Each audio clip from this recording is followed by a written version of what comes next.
আসসালামু আলাইকুম ওয়া রাহমাতুল্লাহ। আমরা সাধারণত ইংরেজি বাক্যে যে সকল ভুল করে থাকি, তাই নিয়ে এই এপিসোডগুলো সাজানো হয়েছে ইনশাআল্লাহ।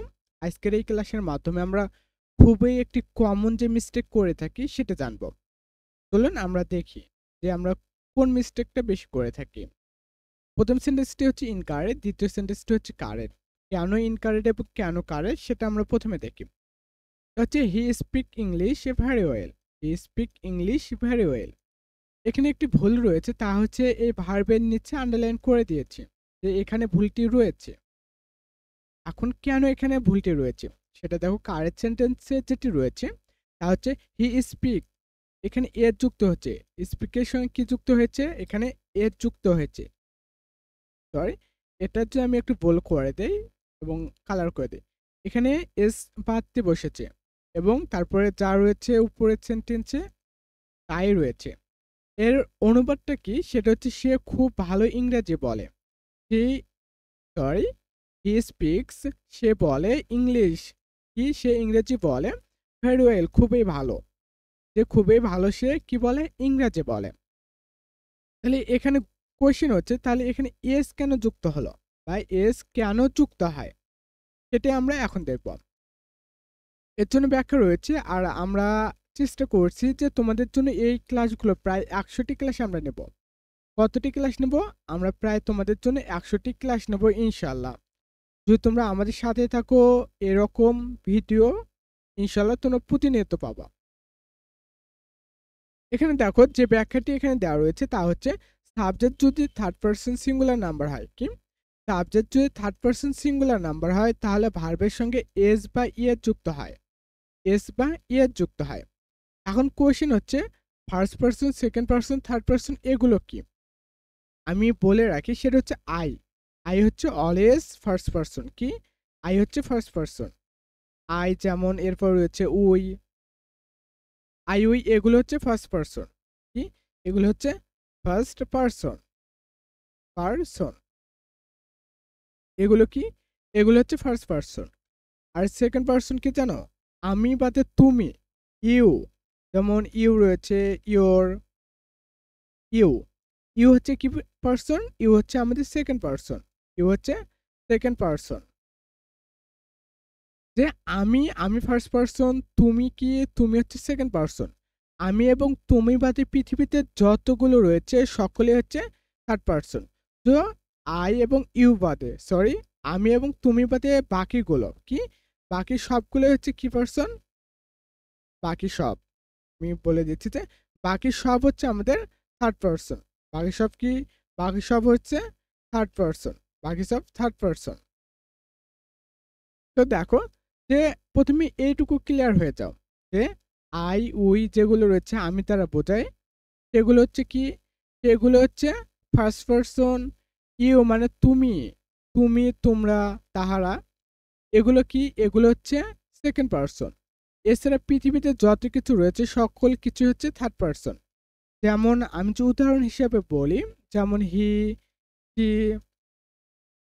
হি ইট, এরপরে এনি নেম, কি যে কারোর নেম হতে পারে।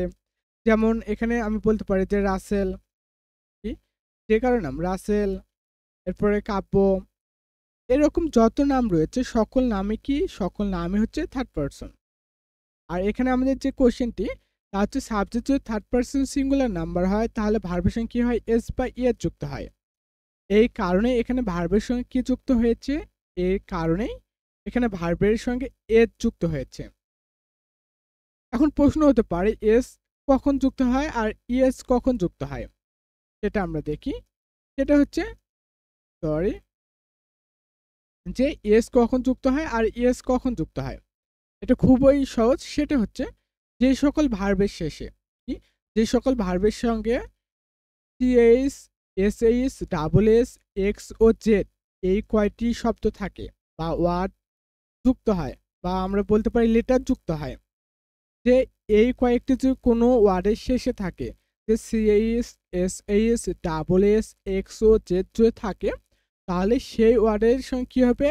বা সেই ভার্বের সঙ্গে ইয়ের যুক্ত হবে, আর অন্য সব ক্ষেত্রে এর যুক্ত হবে। আশা করি বুঝতে পারছি। এরপরে দেখো, এরপরে আমরা যদি আরেকটু বিস্তারিত জানতে চাই, তা হচ্ছে মনে রাখতে হবে যে বিষয়গুলো। আর এই ১০০টি কমন মিস্টেকের যে আমরা ১০০টি পর্ব করব, ইনশাল্লাহ এগুলো তোমরা পেয়ে যাবো নোভেল বইটিতে। নোভেল হচ্ছে তোমাদের ইংরেজি গ্রামারের উপরে একটি বই, ইনশাল্লাহ সেখানে পেয়ে যাবা। দেখো, এখানে যদি কোনো সেন্টেন্সে যদি always, often, regularly, usually, hardly এই শব্দগুলো যদি থাকে বা এই ওয়ার্ডগুলো যদি থাকে, তাহলে কি হবে জানো? তাহলে সেই সেন্টেন্সটি হবে প্রেজেন্ট ইনডিফিনিট টেন্স হবে। কোন টেন্স হবে? তাহলে প্রেজেন্ট ইনডিফিনিট টেন্স হবে সেই সেন্টেন্সটি। যেমন the man seldom, the man seldom, seldom ওয়ার্ডটি যেহেতু আমাদের এখানে রয়েছে সেলডম, তো আমি ওয়ার্ডটাকে একটু মার্ক করে দিয়েছি। এই ওয়ার্ডগুলো যে কোনো সেন্টেন্সে থাকে, এই ওয়ার্ডগুলো যে কোনো সেন্টেন্সে দেখতে পাও, তাহলে মনে করবে সেটা কি সেন্টেন্স হবে? প্রেজেন্ট ইনডিফিনিট হবে। কি হবে? প্রেজেন্ট ইনডিফিনিট টেন্স হবে। তো এটা মাথায় রাখতে হবে এখানে। তো এখন সেলডম থাকার কারণে এখানে ভার্বের সঙ্গে কি হবে? এস বাই এ যুক্ত হতে পারে। এখানে এ যুক্ত হয়েছে, কারণ এর শেষে এই ওয়ার্ডটি বা এই ভার্বের শেষে সিএইচ, এসএইচ, এক্সওজেড কিছু নেই, এই কারণে এখানে এস শুধু যুক্ত হয়েছে। এরপর যে নোটটি তোমাদেরকে মাথায় রাখতে হবে তা হচ্ছে অলওয়েজ, অফটেন যে অ্যাডভার্বগুলো রয়েছে, এই যে অ্যাডভার্বগুলো রয়েছে এগুলো সাধারণত তোমাদের ইনডিফিনিট টেন্সের সাবজেক্ট এবং প্রিন্সিপাল ভার্বের মাঝে থাকে। সাবজেক্ট এবং প্রিন্সিপাল ভার্বের কি থাকে? সাবজেক্ট এবং প্রিন্সিপাল ভার্বের মাঝে থাকবে। এটা হচ্ছে সাবজেক্ট, দ্য ম্যান সাবজেক্ট, এবং স্মোকস এটা হচ্ছে কি? এই স্মোকটা কি জানো? এটা হচ্ছে মেইন ভার্ব। আর সেলডম কি? সেলডম হচ্ছে আমাদের অ্যাডভার্ব। আর প্রিন্সিপাল ভার্ব বা মেইন ভার্ব এবং সাবজেক্টের মাঝে এই অ্যাডভার্বগুলো বসে। আশা করছি ক্লিয়ার। আর এরকম ডিটেলস ভিডিওগুলো পেতে নোভেলোড ইউটিউব চ্যানেলের সাথেই থাকবে। এই প্রত্যাশায় আজকে এখানে শেষ করছি। আসসালামু আলাইকুম ওয়া রাহমাতুল্লাহ।